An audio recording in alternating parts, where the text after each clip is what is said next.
Okay, I'm just making it the video right now, because if I say that I'm going to write later and I'm gonna get overwhelmed, and then I'm gonna feel like I have writer's block, and I'm gonna make up all the excuses. So I'm just going to do a little 10-minute update and just put it on Instagram, and then I'm gonna start writing in my blog. So I'm gonna try and talk fast and just get it all out if I can.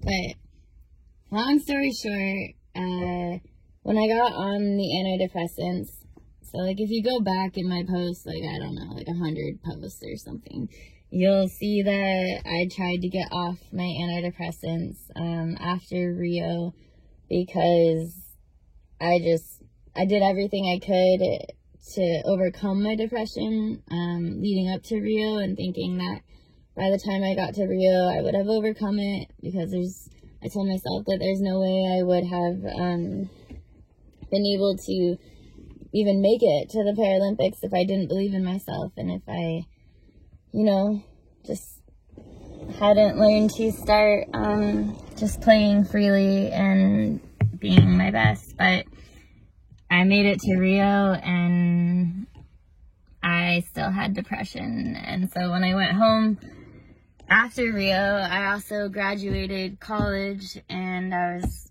just kind of on to the next chapter. But the next chapter was really scary to me, because I felt like I had tried so hard, and I had tried so hard to overcome my depression and to fight it, and to not let it stop me from doing what I wanted to do.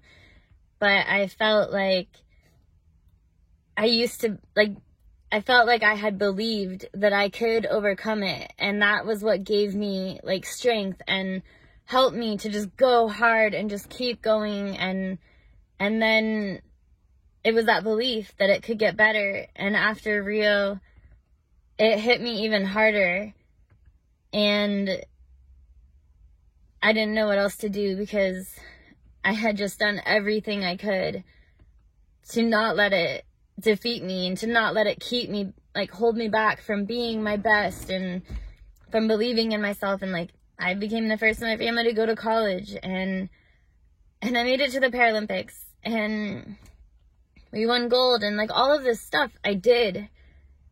And yet, I don't know, my strength used to come from the thought that I could overcome my depression. And then I suddenly had to find a new way to find strength and motivation and a desire to live when my depression just hurts me so bad every day. So I tried for 2 years to not be on an antidepressant and to try more natural ways, and those 2 years were really, really hard for me. And it got to the point where I really felt the most suicidal that I've ever felt in my life, because I never really felt like taking my life. I just would be hurting so bad that I would wish, wow, okay, this is not going to be fast if we go in this direction. So main point is, right before USA tryouts, again, after I tried the career path and moved to California and then got laid off and all of this stuff happened, went back to basketball because I didn't feel like I was done with it, and I didn't feel like I had overcome those feelings that were of insecurity that were holding me back, and I wanted to face it again. And but a week before tryouts, my depression got so bad I couldn't get out of bed, and my friend Danny came to stay with me to try and help motivate me and get me to the gym. But he was at my place and sleeping on the couch, or out on the couch, and I wouldn't even get out of bed until 1 p.m. and he was just out there waiting for me. And I would come out and I'd be crying, and I would say I'm sorry, and I would go back in my room. And I just couldn't believe that acting like that when my friend had come to support me, and it just made, I just didn't know what to do.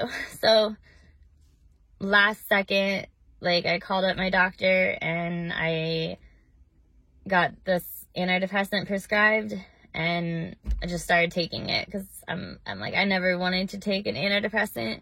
Start taking it a week before USA tryouts because you never know how it's going to affect you. But I felt desperate and I had to. So luckily it did help me.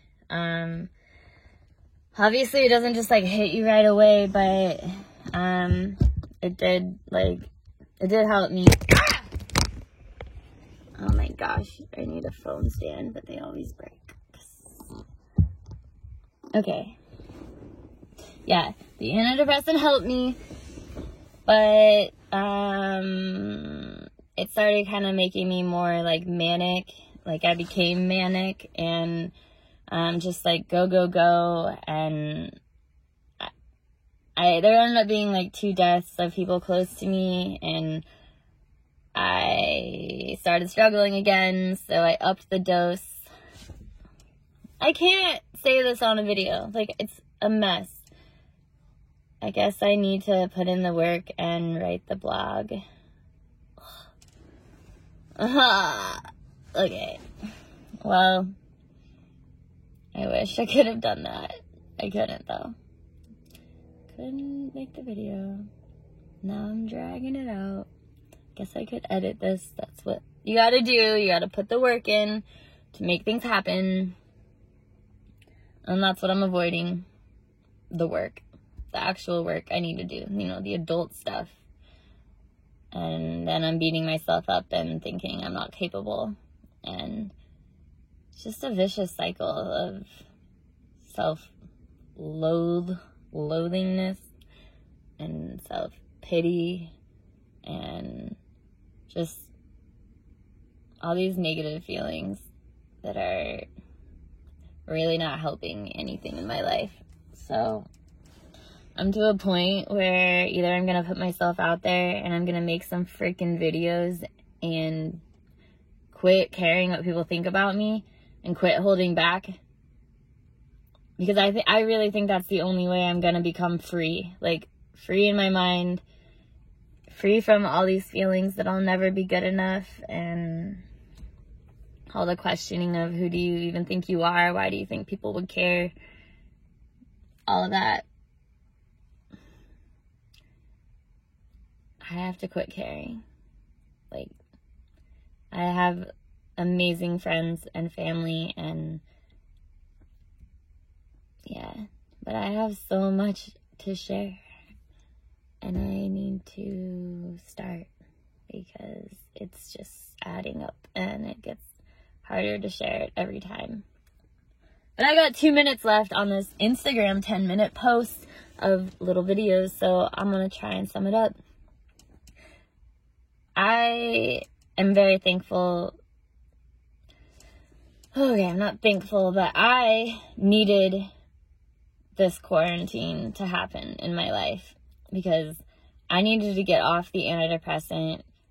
I needed to sort through a lot of stuff in my mind and find myself again because I got so busy and so go, and just the antidepressant was making me just here all the time. So, I mean, it's crazy how little I cried in the last year. I cried when I was in a relationship, though, when we were having issues. I cried a lot because anyway, that's no time for that. But I now am working with a psychologist who's incredible, and I'm working with him because I reached out to him, Dr. Daniel Fox, and I found his videos on YouTube, and they helped me more than anything, and they helped me to figure out more about what's going on and why I feel the way I do and how to, change those patterns. And he just wants to educate and help people, and that's why I felt drawn to him. So I wrote him, and now I'm going to be working with him for 2 years every week. I've had like 9 sessions. It's amazing.